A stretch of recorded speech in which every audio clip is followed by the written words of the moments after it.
falling to the Knicks at 17, Mike D'Antoni's system, Stat and Melo, playing with them? I mean, it'd be great, if I got drafted by here, Chauncey Billups here, he went to Colorado, I went to Colorado, so it'd be a great bond with him, and playing with Amari and Carmelo, and Coach D'Antoni's system would be great for me. Have you spoken to Chauncey at all? Do you know him? Yeah, I know him.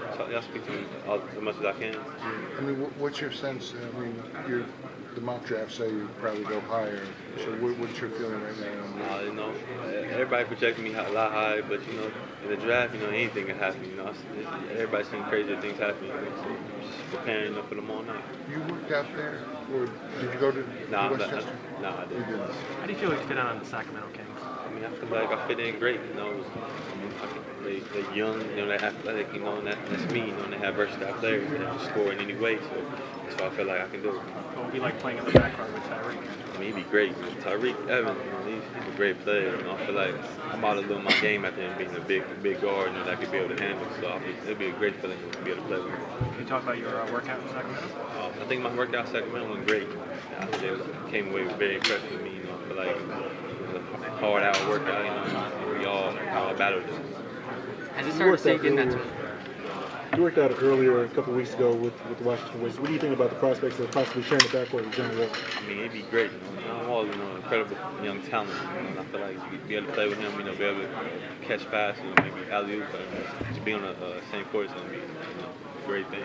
And one of the guys you matched up in a lot of your workouts was Klay Thompson. What would you tell GMs, about why they should pick you over Klay?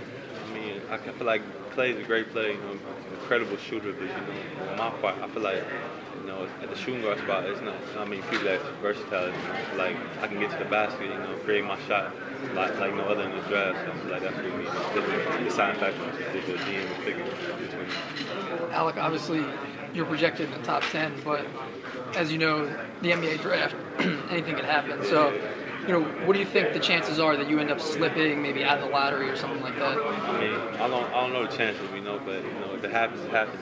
If I go top 10, it's great. But if I slide, I slide. I'm still gonna be excited to be in the NBA. One team I have a question about specifically. If you were to slip and say the Sixers took you at 16, how do you think you'd be a fit there? Have you have any communication with them? And what would you feel about that situation? I mean, I'd just be great to get drafted by anybody, but I don't have no communication with them at all. So I didn't even work out or talk to them, so I really don't know anything about that. How do you think you would fit into that team? Do you know anything about them? I watched them when they played the Heat. They're young. They got Drew Holiday. Daddy is young. I feel like they got some athletic wings on the roster, so fit into that.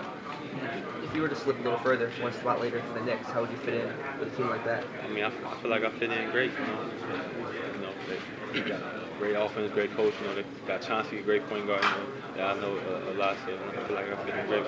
Being in Colorado, Chauncey Billups is obviously a legend out in Denver. What would it be like if you were to be on a team with him? I mean, it'd be great. I feel like I get to play with my mentor, coming into this process. That'd be a great feeling. How many workouts did you do? Six, seven. Were the Knicks too low? I mean, I didn't do nobody outside the lottery. So. It seemed like Milwaukee was a team that really liked you. I know they took you out to dinner. Yeah. Can you talk about what you thought about them? How much you think they liked you? I mean, I like them a lot. I like the city. I like the visit I had when I went there to work out. So I feel like I like the feeling they really like me a lot. It's a great thing in Milwaukee. But it seemed like they liked you a lot after your floor, but then there was talk about, like I said, about you possibly slipping. Why do you think that is? I mean, do you think Milwaukee's considering other guys strongly, or what do you think? I don't really know. Now, I really don't pay no mind to all the talk, about the mock drafts and all that, because nobody knows what's gonna happen tomorrow night. So I don't pay no mind. I'm gonna find out tomorrow night, just like everybody else. Who are you most excited to play against in the NBA? I'm more excited. I feel like Kevin Durant, LeBron James. What's your biggest fear going into the NBA? Fear of failure. Fear of being out the league before I should. What are you going to buy with your first contract? Car. What kind? Camaro. What color? All black. Crazy. How excited? What are you most excited about turning professional? I mean, just being in the NBA, living my dream. It's a blessed feeling ever. And buying the Camaro. Camaro was crazy. I know. Second best dream. Your first dream is NBA, second dream to buy the Camaro. What have you thought of this whole process? I mean, all the workouts, all the talk. I mean, it's crazy, you know. I mean, it's been a blessing, but it's a grind at the same time. I feel like I don't think people understand the behind-the-scenes process in this draft, you know, the getting in late, getting up early to work out, you know, and then flying to another city, you know. So it's been great, but it's been a grind at the same time.